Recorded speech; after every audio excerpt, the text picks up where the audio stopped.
भारत की सबसे बड़ी ब्लॉकबस्टर शोले का एक एक कैरेक्टर, एक एक डायलॉग्स लोगों को खूब याद है। एक एक को चुन चुन के मारूंगा, बसंती इन कुत्तों के सामने मत नाचना।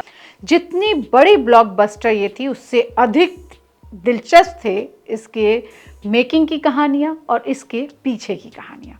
और हो भी क्यों ना, क्योंकि इसमें धर्मेंद्र, अमिताभ, संजीव कुमार, जया भादुरी जैसे बड़े कलाकारों ने काम किया था। और हालांकि इस फिल्म के लिए सबसे अधिक फीस जिसे मिली थी, उसका नाम भी काफ़ी चर्चित रहा। ये थे अपने धर्मेंद्र। जय और वीरू की दोस्ती मिसाल बनी, अजर अमर हो गई।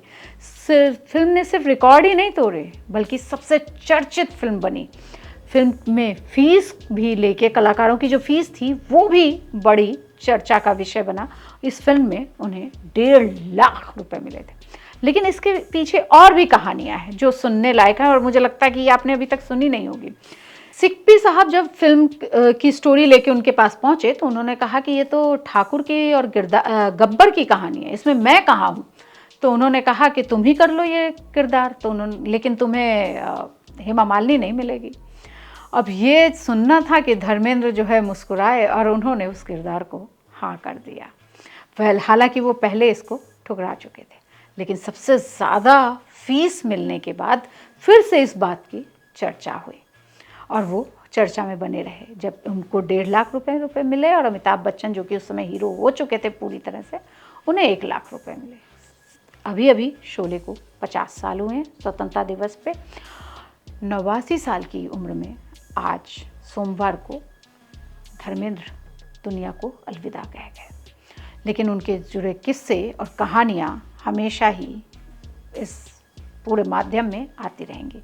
उनका एक बड़ा और ज़बरदस्त किस्सा है। वो सोशल मीडिया पे अपने लोगों को, अपने प्रशंसकों को, अपने फॉलोअर्स को कहानियाँ सुनाया करते थे। उन्होंने एक और कहानी सुनाई अपनी माँ सतवंत कौर की। उन्होंने बताया कि उनकी माँ जो है उनके कपड़े चुरा लिया करती थी और इसका इस्तेमाल वो कहीं और नहीं करती थी, बड़े नेक काम में किया करती थी। ये बात उन्हें बहुत दिनों बाद पता चली। उनकी माँ उनके कपड़े जो है वो गांव में ज़रूरतमंद लोगों को दे देती थी और उनकी माँ कहती थी कि तू इतने कपड़ों का क्या करेगा। धर्मेंद्र ने आगे अपनी इसी वीडियो में बताया कि मैं सनी से पूछता था कि ये पैंट कहाँ है, सनी कहता था बीजी ले गई। मैं जब पंजाब में कहीं जाता तो वहाँ के लोग मुझसे बोलते थे, पाजी आपका कोट बड़ा अच्छा है। मेरी माँ बहुत ही महान थी क्योंकि वो मेरे कपड़े ऐसे ही बांट दिया करती थी। उन्हें ही मैन क्यों कहा जाता है, तो बात है 1966 की फिल्म आई फूल और पत्थर। इस फिल्म में धर्मेंद्र ने एक सीन किया जिसमें उन्होंने शर्ट उतारी। उनकी शर्टलेस तस्वीरों ने उन्हें पॉपुलैरिटी के एक नए मुकाम पर पहुंचा दिया। इस फिल्म में उन्हें एक्शन हीरो के तौर पर पहचान मिली। उनकी मस्कुलर बॉडी ने उनको ही मैन का नाम दिया। किसने दिया ये नाम, ये भी बड़ी चर्चा का विषय है। धर्मेंद्र को ही मैन नाम दिया उस समय की मीडिया की इंडस्ट्री ने, क्योंकि मैगजीन्स में उनकी उन तस्वीरों को जब छापा गया और फिट बॉडी की चर्चा होने लगी, उनके दौर में बेस्ट एक्शन हीरो का नाम कहा जाने लगा। हिंदी फिल्म इंडस्ट्री और मीडिया ने उन्हें यह नाम फिर दे दिया। धर्मेंद्र से जुड़ी खबरों में यह नाम बहुत तेज़ी से इस्तेमाल हुआ। महिलाओं में फ़ैन फॉलोइंग उनकी बहुत तेज़ी से बढ़ने लगी। एक्शन सीन्स ने उन्हें पर ये मुहर लगा दी।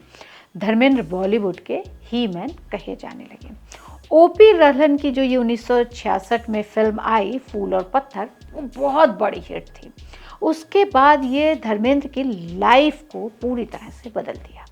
इस फिल्म के बाद जिस तरह से मैंने आपको बताया कि महिलाओं की फ़ैन फॉलोइंग बहुत तेज़ी से बढ़ी, शर्टलेस होने वाले ये पहले स्टार बन गए। जब कमाई बढ़ी तो धर्मेंद्र ने एक फिएट कार खरीद ली। इसके पीछे भी उनका बड़ा खास मकसद था। उनके भाई ने उन्हें फिएट से बेहतर कार खरीदने का सुझाव दिया तो उन्होंने बड़े ही भोले अंदाज में उनसे कहा, इस इंडस्ट्री का कोई भरोसा नहीं है भाई, अगर काम नहीं मिला तो यही फिएट हमारी टैक्सी बनेगी और मैं इसे ही चला लूँगा और फिर स्ट्रगल कर लेंगे। धर्मेंद्र को जिम्मेदारियों का भी बड़ा एहसास था।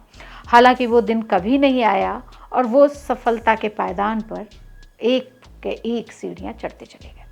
धर्मेंद्र ने फिल्म इंडस्ट्री में 6 दशक से ज़्यादा समय बिताया। अपनी एक्शन फिल्मों, कॉमेडी, ड्रामा और रोमांटिक कहानियों में बराबर से पसंद किए गए। हिंदी सिनेमा में उनके योगदान के लिए धर्मेंद्र को 2012 में पद्म भूषण पुरस्कार, 2004 में भारतीय सिनेमा में सर्वश्रेष्ठ योगदान के लिए पुरस्कार और 1997 में film fair life time achievement पुरस्कार से भी सम्मानित किया गया। ऐसी ही और रिपोर्ट्स के लिए बने रहिए India.com के साथ।